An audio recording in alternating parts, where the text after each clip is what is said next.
Welcome back to another episode of Won't Be Silent. I'm happy to have Daniel Saynt here, who I've actually known for a long time, have not seen him for eons. And we're actually going to be launching his run for, what is it? What New York, category? New York District 13, Congress. Yeah, we're starting Wow. the we're starting the work now for 2028. So we got 3 years, basically. I think it's wonderful that the fashion industry has an ability to kind of breed other people into the politics, because that's originally where you got a lot of your chutzpah, I would imagine. No, Yeah, no, I think the fashion industry does like breed you for politics. I mean, I think it's like the gatekeeping that exists within it and like the levels that you can achieve within the world of fashion. I think there's definitely a breeding ground there. You have to be ready every single season. You have to be ready to show, ready to present, and I think politics does play into that a little bit, where you have to be ready. and if you've ever worked on getting, seating celebrities at front row, that's a killer game right there, right? Yeah, yeah, yeah. They're Amazing. they're they're basically lobbyists. So just a quick thing. So Daniel and I know each other from when I lived in New York City. So it's actually been a good at least 15 years since we've connected. And I saw him like randomly on social media, which was a pleasure to see him standing so forthright for the Jewish community. And I tell us a little about what brought you here, your religion, a little bit of your background. Yeah, I mean, not Jewish myself, but I would be someone who would, not be afraid to call myself a Zionist. I think that, what we're seeing in Israel and what we're seeing for happening to Jewish people right now in New York is shameful. And I think that it is something that, should be called out and should be paid attention to. My background is being a Christian, and I was raised Christian, and I've always kind of had faith as a big part of my life. But, um, I don't know. What I'm seeing right now is just something very different. And I think there has been kind of a rot happening within the Democratic Party that needs to be addressed and needs to be challenged. And I don't think we can allow for what's been happening to continue. And I think people have to be more vocal about it. And I think that's what has kind of led me to this like path of politics now and kind of running into um, what changes can be done and what can I do when it comes to all this stuff and how can I help? Because I think right now there's a massive need for help to the Jewish people, especially in New York. So I see you're going to be running in District 13, which is Northeast Bronx, Inwood, Washington Heights, East Harlem, and Harlem. Is Riverdale in there? I don't know. It's like it should fall within it because it goes up to Kingsbridge and right off of Kingsbridge is Riverdale. Yeah. I believe it's still part of it. Yeah. If you look at the map of it, the way the district, they just changed the districts like 2 years ago, I believe. Like it was a redistricting thing. They completely changed how that region was, set up. So it has become a much bigger district. There's like 700,000, 750,000 people within that area. And now it represents, a big part of Manhattan, everything from 140th and up, and then you have the Bronx in Kingsbridge and Grand Concourse. And I was born and raised in Kingsbridge. That's where I'm from. I'm originally from that area. So when I saw that, I became very interested. And since leaving the Democratic Party, I've been part of the Democratic Party for 24 years. Looking at what the competition looks like, I just felt like there really hasn't been any attempt at all to kind of reach out to the people there. And I think that the Republican Party in New York has kind of forgotten about that area. And I think that there is an opportunity to kind of present something new. I feel that people in New York, there's a lot of Democrats who are tired of what the party is doing and they're not enjoying the socialist bent for it. I think a lot of Puerto Ricans and Dominicans and Black people who live in those areas are kind of tired of being the ones who have to, you know, deal with the pollution that comes from congestion pricing. We see increases in asthma now happening in those areas because of congestion pricing. They're not receiving any of the benefits of that money, but they have to receive, the pains of what comes with it.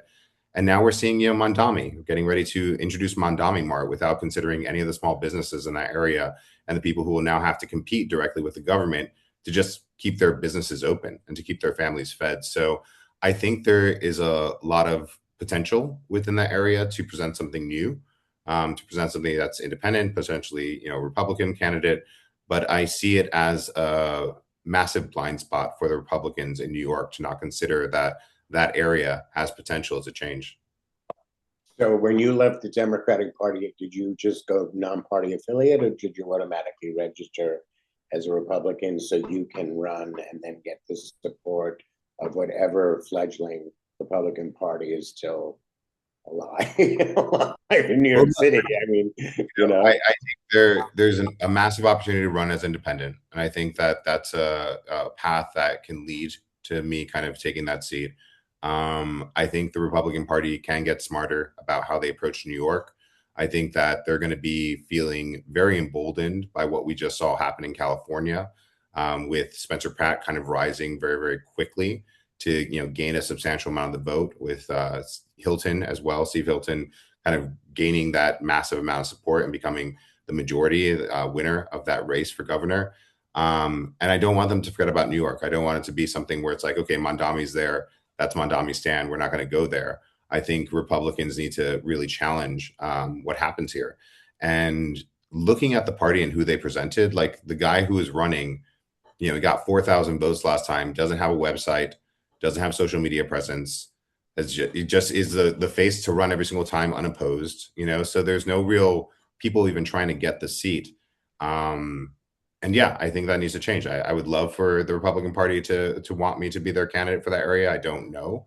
I'm still in the beginning phases of this and laying out my yeah, plan. no, you're early enough to really start making, set the right path for yourself and make the right inroads with the various groups. And, if you do have, check on the Riverdale thing, because there's a big Jewish community there too. Yeah, no, So, I and mean, there's a couple of big schools there like Fieldston and some other, yeah. So that's we have some good spots. I mean, you have Bronx of Science there. You have a lot of good schools there. You have Fordham University there as well. right. So there is some big potential in terms of like student activism and students being activated within that area. And I really, it really does come down to like addressing what are the problems for that area, and how Mandami is ignoring that, and how he's not paying attention to that, and how his DSA candidates that they keep pitching up. Now we have Daria, who's like competing in that area right now. They don't care about the area. They don't care about those problems. For them, it'll always be a dumping ground for illegal immigrants. It'll always be a place where they throw all the people in, and they don't really consider. Is that who's running in 26? That woman Daria in this particular district? Yeah, she's running in 2026. She just got announced. She's now being backed by Zoran. The incumbent has been there for 10 years now. And he's like the leader of the, Hispanic caucus within Congress. So he has a lot of, power in terms of Hispanic power and Hispanic reach within that area. I am going to be obviously watching this next race very, very carefully to see exactly how much of the vote gets split and how people are kind of setting their votes, because I think that'll be important. But heading into 2028, I think it should be, a 3-candidate run, a 2-candidate run, but at least someone coming from the other side to say like, hey, there's an alternative to this, and we don't just have to accept the scraps from Manhattan. And I think that's what the people feel. Did you see? I thought I saw online. I don't know if it's true or not, but there's like 700,000 signatures to kind of oust Mondani that was sent up to Hochul's office. Did you see that?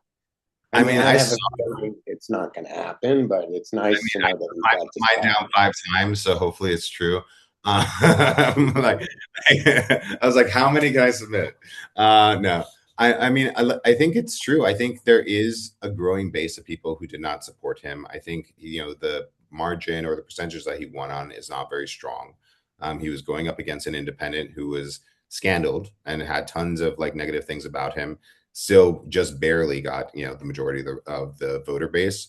And, when you look at the voter base, you're basically looking at people who are gentrifiers, people who are new to the areas, people who are not native New Yorkers, who have not lived here for decades and have seen like what has happened to New York under bad leadership.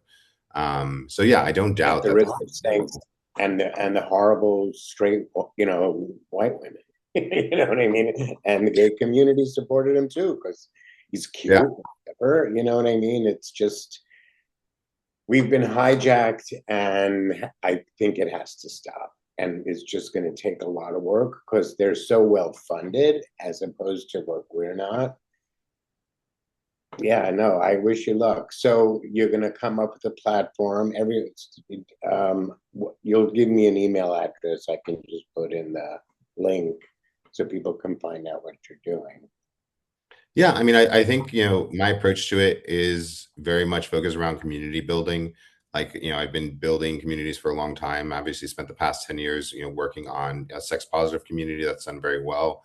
I'm very good at figuring out what people want, and what the specific community wants. Right now, we are looking at events that'll be hosted uptown. We're doing some takeovers at the Radio Hotel, which will be kind of the first, laying down the introductions and getting people familiar with my brand outside of, what I've done before. And I think that we can bring a lot of people together. I think there's also a lot of education that needs to happen. I don't think that people are fully aware of how negatively the Democratic Party has impacted Puerto Rico, how negatively it's impacted places like the Dominican Republic, how negatively it's impacted Harlem. And we've seen a gradual decline in terms of Harlem for a lot of people who are residents there and been there for a long time, now dealing with the same type of gentrification that they have been dealing with in Williamsburg and now in Bushwick. Families literally getting kicked out and pushed out of the area to bring in some new people. And also, I don't think, a lot of the people in the Bronx are appreciative of the fact that, of the 250,000 migrants who ended up staying here permanently through COVID, most of them were moved into those areas. So they're dealing with schools that are overpopulated with people who do not speak English. They're dealing with the declining returns in terms of how much of their money is going towards education and seeing the outcomes for their kids. And now Mondami is cutting all the gifted programs. So even the kids who could have excelled, could have advanced, have no opportunities for that. And I am a product of the gifted programs of the Bronx. The reason why I was able to leave the Bronx and kind of build and grow and succeed in life is because of those programs. So seeing it personally, how positive those things were and not understanding why there's now no money for it, is something that I think a lot of parents feel, and a lot of parents share in that concern. So right now it's identifying what are the issues and what are the major issues that are pushing voters to vote how they vote. I think there is an educational aspect of a real understanding as to exactly what the Democratic Party stands for and who they stand for and how none of the residents in those areas are those people anymore. And I think that, with time, I can build up the base. I can build up my voice. I know I can do social media better than a lot of people that are running within this campaign. And I know I can build up the press and the attention that I need to actually sustain a campaign. So hopefully that's enough to you can only take it a day at a time. But I'm just curious, in those 10 years of the sex positive community, are those people able to kind of support your endeavor and are cheering for you? And how can you make your campaign sexy? Which could be, my recommendation, just kind of, not only the facts, but, get people to kind of get romanced into your campaign. You know what I mean? I know. I mean, I think there's a lot of different ways, with the parties that we're doing, there's going to be a bigger salsa element to it. So we are going to have a lot of Latin dance and a lot of, sexiness that comes with our Latinas and Latinos. That is your sexy, I'm telling you. We're going to be doing sexy for sure. And I also think that's something that a lot of candidates can't do and they can't do successfully, but I've, been fortunate enough to have that in my background. But yeah, no, I think that the campaign will be sexy. I think that people will be excited about some of the stuff that gets thrown out there. One of my big initiatives right now is a group that I'm calling HELP, which is for the Harlem East. What are we calling it for? Oh, Harlem East Local Partnership.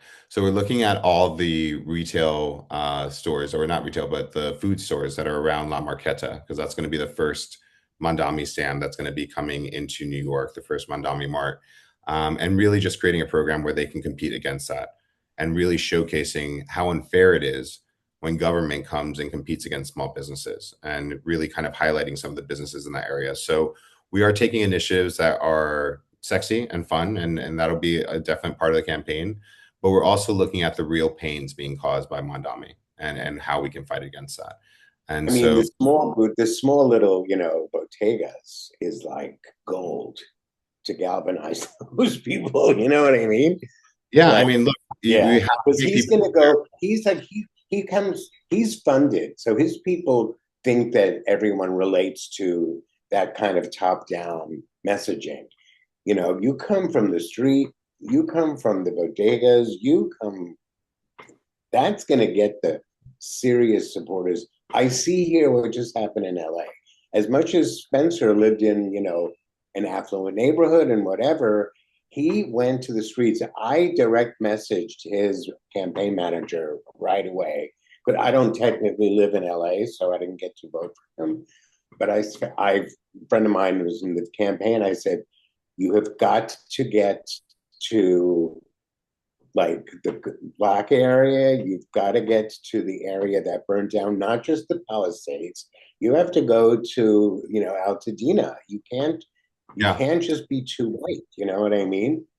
So yeah. he, by the end of the campaign, he was like China, Koreatown, No, he was Chinatown, like last day he was at Roscoe's. He was like getting his, he was getting his chicken and waffles and that was enjoying, genius. which was I great, mean, it was a little obvious, but I liked it anyway because I mean, Roscoe's is it's delicious. obvious, but not as obvious as some of those things can be sometimes, No, no, Like no, true, true, true. there's definitely more of an But authenticity to him and his approach, which I appreciate. there's a movie that I was reminded of his whole campaign, which you should see if you haven't seen. It's called Meet John Doe. It's from the 40s. It's just a great movie. And it's about he becomes like any man and doesn't want to have anything to do with politics, but because he speaks for the people, he gets Yeah. thrust into that. It's just a great lesson in authenticity and truth, and there was none of that with Mondani. And that is why it's so incredible. Democrats so want to be told a lie and sold a bill of goods, so want to Yeah. believe the lie that they're being told. It's unbelievable. And I'm sure you can agree with this, having also at about the same time left the Democratic Party. I mean, you were there for 24 years. I've been there for like 50 fucking years. You know what I mean? And like, to like lift the veil and just be in this space where I'm not listening to the talking points, anyone's talking points, my talking points, and to see the people lying. And when you see all the scamming from the government programs and the NGOs, and we used to think, oh, the NGOs, and now they're like the evildoers. You know what I mean? Yeah, I mean, I think there was like always that facade, and always that kind of like veneer to the Democratic Party, and it was very hard to kind of get beyond that, and to see what was actually happening. And I think it's the first time in history that I remember where we were really looking at fraud, we're looking at abuse, and we're looking at how these people have stolen from Americans and have taken our tax dollars and used it for whatever projects they want and to pay whoever they want to pay and to make us believe that we are being helped by it. And I think people right now are just like, there's no way. There's no way we're spending billions of dollars on the homeless, and this is still what I see on the streets. There's no way that we're paying all this money for education, but no one can read. There's no way that we are funding all these programs, but pride can't afford to like take place in certain cities because they just don't have the money for it. It's absolutely ridiculous. And but the numbers don't add up Yeah. because it's a 350 million just for this state. Like the numbers, it's fake. It's also fake. Like Yeah. like California, we're the fourth largest economy in the world, and we're how much in hock? It's just none of it Yeah. makes sense. Even Well, America in hock, and even the Republicans don't how is believe. that even possible? How are you the fourth largest economy in the world, but you have the highest rate of poverty? Like there's something wrong there. And you're supposed to be the ones who like help the people who are downtrodden. Like how? If you're not, like how do you run on these things when you're not actually doing them? And I think that is something that a lot of people will wake up to. And I really do feel like we are heading into a new period. We've had periods within American history where it has been majority Republican and we've done amazing things. We've had periods where it's been majority Democrat and we really didn't see anything happen. And I think people are realizing that now. And I think that there is going to be this growing swell of individuals who are supportive of the Republican Party. We saw it within the last election for Trump. Almost 50% of Latinos voted for Trump. Why? Yeah. Because the Democratic Party tried calling him Latinx and no one understood what the hell that meant. So you had this party who's trying to define who their voters are and say, like, you are our voters. And if you don't vote for us, then you're not what you say you are. And then you have the other side being like, hey, do you want to like get a job that actually pays you well? Do you want to pay less in taxes? Do you want to own your property and not pay property taxes? Do you want to feel safe in your neighborhoods? Do you want to see your streets cleaned up and not be afraid of getting stabbed or getting robbed or, you know, witnessing someone dying on the side of the street because we have to be nice to the homeless? Like, there's a lot of people who just do not want that. And I don't think the Democratic Party understands that, and they keep running with these things that majority of people do not like. I mean, So yeah, but the majority so far who voted in the mayor race voted from Karen Bass, who hit the streets. I mean, you can't even drive on Fairfax. I mean, I don't have a car anymore because I live in a kind of area where it's like a converter. no, no. I gave up my car because I live in an area where I literally can do everything on foot, like in New York City. Amazing. It's unbelievable. It's like a pocket of gold. So I don't need the car, and if I, it's $7 a gallon in my neighborhood. I mean, are you kidding? Anyway, the thing is that so many people blindly just voted for her again for whatever the reason is. I can't justify. Are you that miserable that you can just continue the misery? You know what I mean? Because the whole campaign from Spencer was about optimism and hope and change and, you know, hope and change. Remember that one? Yeah. Yeah. No, I think that, you know, it's gonna take some time. I think people are very blinded by their just utter and absolute hate of Donald Trump. So anything that's associated with him, anything that's connected with him, they're just going to vote against that without even thinking about what the other side is actually offering. And people will be stuck like that for a bit. But in 2028, Donald Trump is not running, you know, and it's not like something that is going to be part of our political scene forever. You know, eventually things go away. You know, we had the Bushes for a long time, and then we had Bush Jr. I don't think that's happening in Trump's case. I don't think we're getting Trump Jr. into the office anytime soon. No. Um, so yeah, I But think I people. but you are tapping into the Latin community, and I have a very strong suspicion that Marco Rubio is going to be positioned as a possible candidate. Which, girl, sign me up Yeah, because he has I'm been so good. You know what? It always boils down to you vote for someone who you want to either have a drink with or you want to sit down and break bread with, right? Nobody wanted to sit with Hillary and nobody wanted to sit down with fucking Kamala, right? And I will never forgive the Democratic Party, not her as much as the people who did yeah, not show up to vote. I'll never forgive them because I yeah. made my life's work supporting women and their strength and their voice. And I did a documentary about it, and we aired 2 weeks before the election, and it went over like a fucking lead balloon. So Yeah. As someone who supported both Hillary and Kamala, just because you know I felt it needed to happen and something needed to happen there, like I was just blindly supporting it. I didn't agree with the policies. I didn't agree with Hillary's history and you know all the things that she did. But that was it. That was the option. So we did what we had to do, and we you know voted the way that we had to vote. we And we were good soldiers. yeah, and I think And that's that everything that they accuse the MAGA and the you know, everything. It's like we're looking at a mirror that they're putting up, except they're looking at themselves and accusing us of all the things. yeah, I don't no, know if I 100%. said that right, but you And know what I'm yeah, saying? it's like every accusation becomes a projection. It's like you don't understand like how yeah how unexciting that is for people. But going back to the point of Marco Rubio, I think again this is a bigger point as to where the Latino vote is going to go. You know, I think the Latino vote will be securely Republican if they run Marco Rubio. I think the majority that we'll get is going to continue. They might not get as much as the youth vote, but the majority of Latinos will vote for Rubio.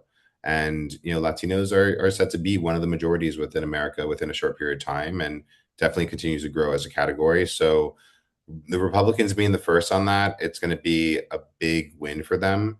And Yeah, I think, and he's got a great personality. He's funny, yeah, you know what I mean? And he's not like bullish like Trump, but he's got the one-liners. That's gonna work. That's gonna play. that's going to That's play. gonna Yeah. play. Mm-hmm. Yeah. I don't see who the Democrats are going to be lining up. Like right now, in terms of who they're choosing or who they're trying to line up for this, it's just like the It's worst like option. AOC, bring it on. Bring it. AOC, I mean, oh my God, she's got more word salad than friggin' Kamala, and that's a lot of word salad. No, 100%. Yeah. So I don't even see how that's happening. And Gavin But doesn't stand a chance. Pete doesn't stand a chance. What's his name from Kentucky is way too milk toasty.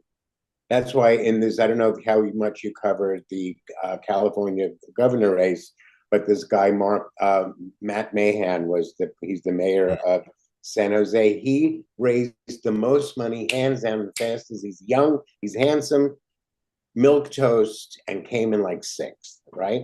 So you can't be milk toast. And that guy in, but I forget his name, from Kentucky, the one that's the governor, you could Mhm. fall asleep from him. He's lovely, and I actually thought he should have been the vice president pick to Kamala, since we knew that they weren't going to take the Jew Shapiro.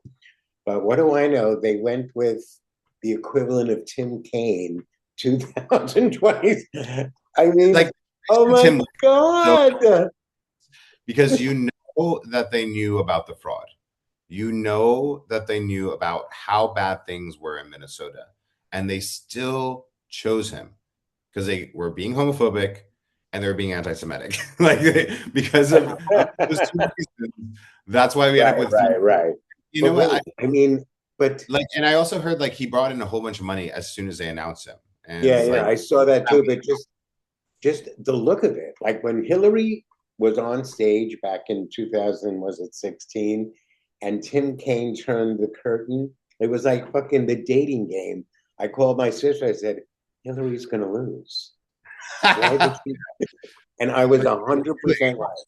yeah, yeah, yeah, That was the most hilarious thing. I mean, it that like the paunchy old white man is not a look, and it yeah. doesn't offset the woman. I mean, it's so like you could Weird just see them strategy. sitting in the room talking it through. You know what I mean?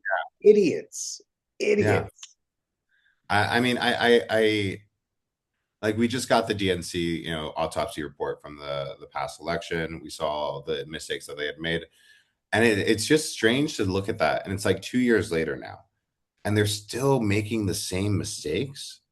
Like, still, like, what is turning people away.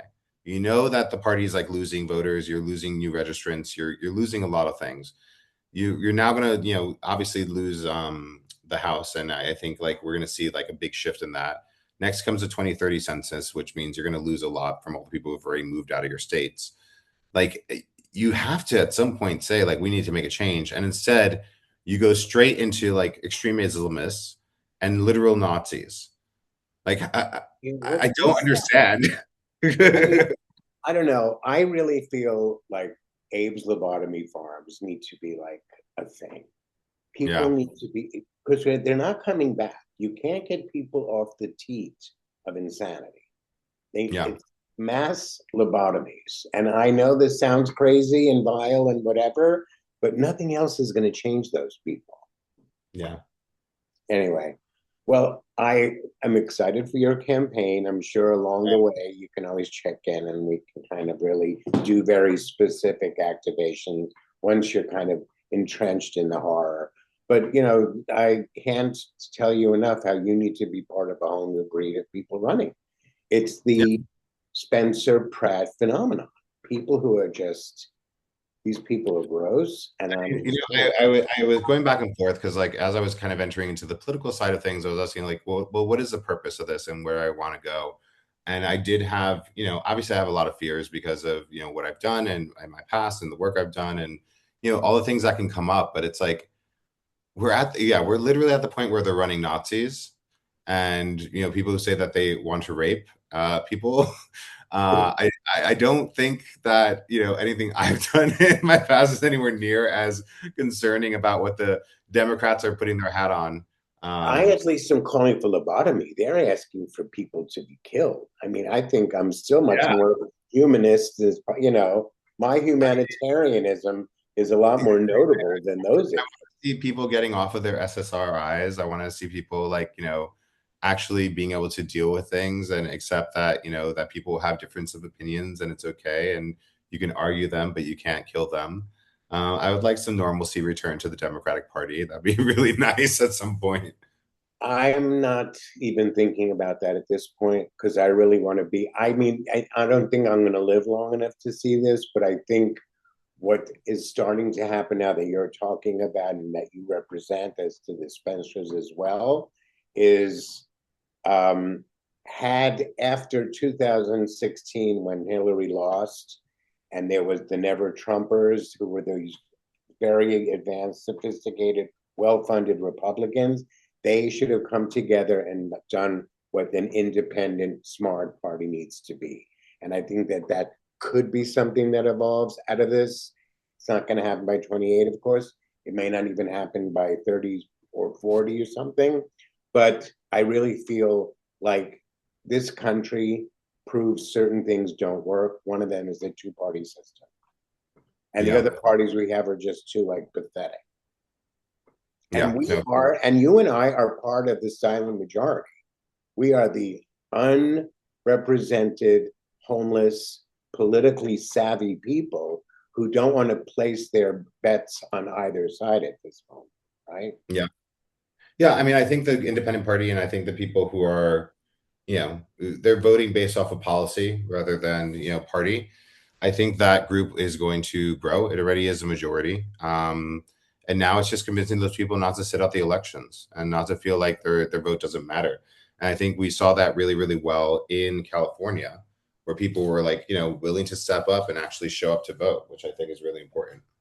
I mean, I don't know if you get my Substack, but I had a dream 2 nights ago that Democrats are gonna try to steal the election from Spencer and, Yeah. throw those votes that they're counting to Nithya. And if that happens, I want to see a reorder of the BLM riots, only the reverse.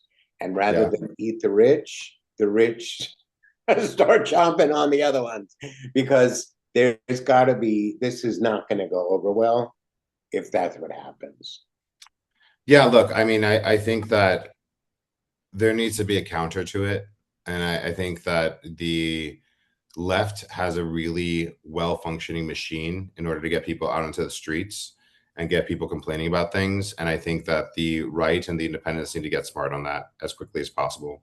And kind of, It's very well funded from Qatar and all that shit. I mean, we don't have that. We have just a lot of rich people in the Republican side and in the independents and even the entertainment industry, but they don't spend the money that way. They're not as dastardly as the Democrats are. The Democrats are dastardly. Anyway. I mean, we just found out, even from like SPLC, if you've been paying attention to that case with the Southern Poverty Law Center, Oh my God. they just found out that they had like line items for what they actually paid for. They were paying for new hoods for the KKK.